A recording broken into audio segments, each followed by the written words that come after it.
আসসালামু আলাইকুম, আমি মোবাইল কেয়ার থেকে এহসান বলতেছি।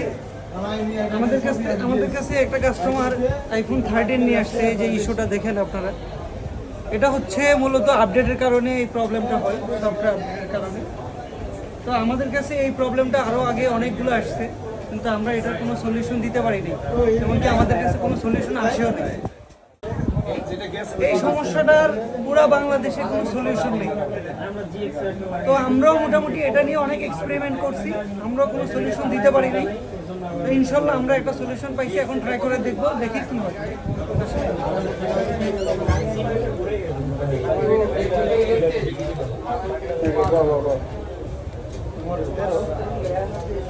সলিউশন পাইছি।